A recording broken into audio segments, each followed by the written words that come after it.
Al margen de los movimientos musicales que se producían a su alrededor, la Creedence Clearwater Revival profundizó en clásicas raíces rock del pueblo americano, en los sonidos pantanosos de su entorno que también reflejaban las composiciones de su líder John Fogerty. Su enfoque rock contiene esencias blues, country e incluso pop, logrando una atractiva mezcla musical que tan característico hacía el sonido de la Creedence.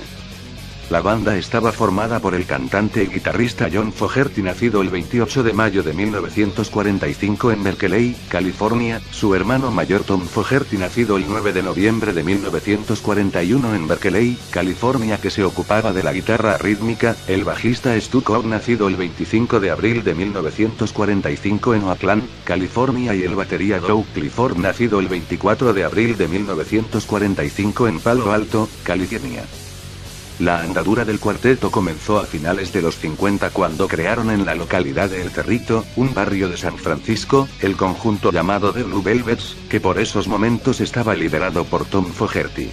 The Blue Velvets comenzaron pronto a dominar los instrumentos, pues tras salir del instituto se pasaban horas y horas practicando en el garaje de la familia Fogerty. Ese dominio les sirvió para ir actuando por toda California en fiestas locales, generalmente rurales. Su gran oportunidad llegó cuando firmaron con el sello Fantasy Records en 1964, año en el que adoptaron el nombre de The Golliwogs. Por fin iban a grabar un disco con aspiraciones profesionales. Las composiciones estaban firmadas por los dos hermanos Fogerty y en su mayoría cantaba Scott Tom, que poseía una voz mucho más pop y suave que la fiera y vibrante de su hermano John, claves del éxito posterior de la Creedence. Su primer sencillo como Golliwogs fue Don't Tell Me No Lies, al que siguieron otros como Where You Been, You Can't Be True, Brown Eyed Girl, Fig Fire, Walking on the Water o Porterville.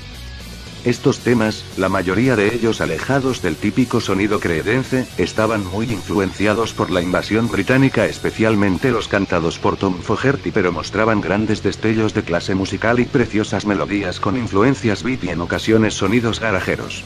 Las magníficas Fig Fire o Walking on the Water manifiestaban ya el sello de John Fogerty y la última, al igual que Porterville, fueron incluidas en su primer LP que grabaron con un extraño título, Creedence Clearwater Revival. 1968, nombre también que la banda había adoptado para lanzar su disco grande. El álbum es un notable trabajo dominado por John que contiene famosas versiones de I Puta Spell on You y Susie Q, la mejor ejecución del popular tema que jamás se haya hecho, que subió hasta el puesto 11 en las listas estadounidenses.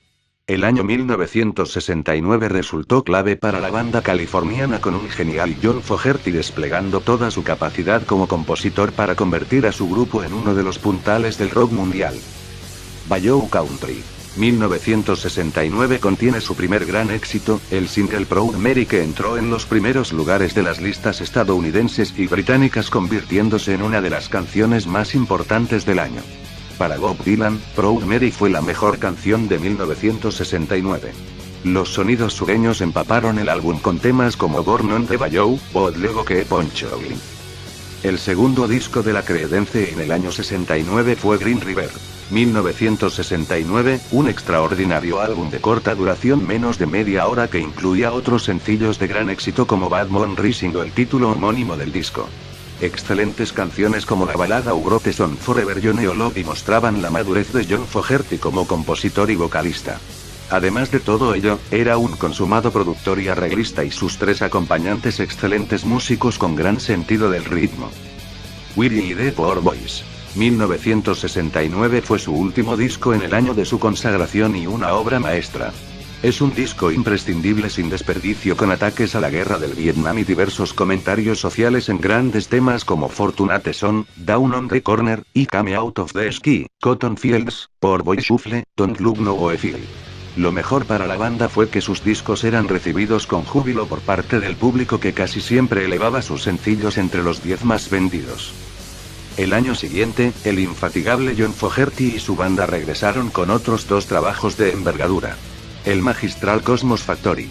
1970 es un ecléctico álbum que incluye varios homenajes al rock de los 50. La versión del clásico de la Motown primero Early Through de Grapevine se convierte en una de las cimas musicales del álbum, junto a canciones como Why Stop the Rain, Traveling Band, Looking Out My Back Door, Run Through the Jungle o Up Around the Bend. En abril del año de la edición de este disco tocaron en el Royal Albert Hall de Londres. Pendulum 1970 no alcanzó la categoría artística de sus discos anteriores a pesar de ser un estupendo trabajo. Canciones como Have You Ever Seen the Rain, Pagan Baby, Chameleon, It's Just a Touch Tonight así lo confirman.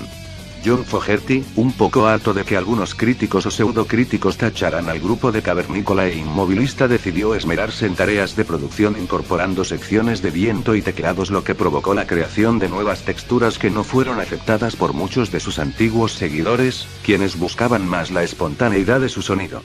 Creedence Clearwater Revival Photos Pictures Motocicleta. Las tensiones entre la banda, que se fueron acumulando a lo largo de los años por la preeminencia de John, se acentuaron tras este disco.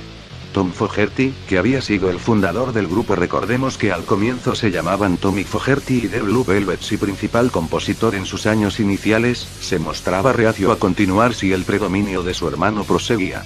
John intentó democratizar la Creedence concediendo mayor participación a los otros componentes, pero Tom no aceptó la propuesta y se marchó del grupo para comenzar una carrera en solitario que inició con el disco Tom Fogerty 1972, pero que no obtuvo demasiada repercusión. Los tres restantes miembros de la Creedence grabaron Mardi Gras 1972, su disco más flojo, en el que Clifford y Cobb compartieron créditos en la composición y en la producción junto a John. Fue un fracaso y demostró que sin la figura de John Fogerty, la significación de la Creedence Clearwater Revival nunca hubiese existido. Las giras continuaban con éxito y así publicaron el directo Live in Europe 1974, que recogía actuaciones realizadas en el año 1971 ya sin Tom por el viejo continente. El disco lo editó Fantasy Records cuando la banda ya estaba disuelta, pues la Creedence había roto en el verano de 1972. John comenzó una exitosa pero poco fructífera debido a problemas legales carrera en solitario, y Stu Cobb, que también estuvo con la banda Southern Pacific, y Doug Clifford formaron la Creedence Clearwater Revisited para girar cantando los antiguos temas de la Creedence. Lamentablemente, Tom Fogerty falleció el 6 de diciembre de 1990 a causa de una tuberculosis, frustrando una posible reunión de los cuatro miembros de una de las mejores formaciones de la historia del rock estadounidense.